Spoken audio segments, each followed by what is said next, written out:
Hello friends, welcome to Aspire properties. ఈరోజు మీకోసం ఒక ఫుల్లీ లోడెడ్, అది కూడా విత్ ఇంటీరియర్స్తో ఉన్న ఇండిపెండెంట్ హౌస్ సేల్కి తీసుకొచ్చానండి.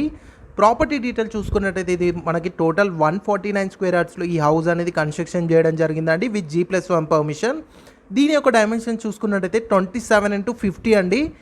ఇది మనకి హెచ్ఎండి వెంచర్లో ఉంటుందండి. ఇంటి ముందు 30 ఫీట్ రోడ్ ఉంటుంది, ఇండివిజువల్ బోర్ ఉంటుంది, మంజీరా వాటర్ కనెక్షన్ కూడా ఉందండి మనకి. ఇది ఒక చాలా డీసెంట్ కమ్యూనిటీ అండి. లైక్ మనకి గేటెడ్ కమ్యూనిటీలా ఉంటుందండి. చాలా పీస్ఫుల్గా ఉంటుంది. లైక్ మనకి చుట్టుపక్కల అంతా greenery and well developed area అండి. చాలా బాగుంటుంది. మీకు ఎలాంటి డిస్టర్బెన్స్, పొల్యూషన్ ఏది ఉండదండి. లొకేషన్ పరంగా చూసుకున్నట్టయితే ఉప్పల్ మెట్రో నుంచి ఎగ్జాక్ట్లీ 10 కిలోమీటర్ డిస్టెన్స్లో ఉన్న పిర్జాది కూడా వస్తుందండి. అండ్ ప్రైస్ పరంగా చూసుకున్నట్టయితే 90 lakhs కోట్ చేస్తున్నామండి. స్లైట్గా నెగోషియబుల్ అవుద్దండి. సో మీరు కూడా ఈ ప్రాపర్టీని విజిట్ చేయాలనుకుంటే పైన మా కాంటాక్ట్ నెంబర్ ఇస్తాము. ఆ కాంటాక్ట్కి కాల్ చేసి డైరెక్ట్గా మీరు విజిట్కి రావచ్చు. మరెన్నో ప్రాపర్టీ వీడియోస్ కోసం మా పేజ్ని ఖచ్చితంగా ఫాలో అయ్యి ఈ రీల్ని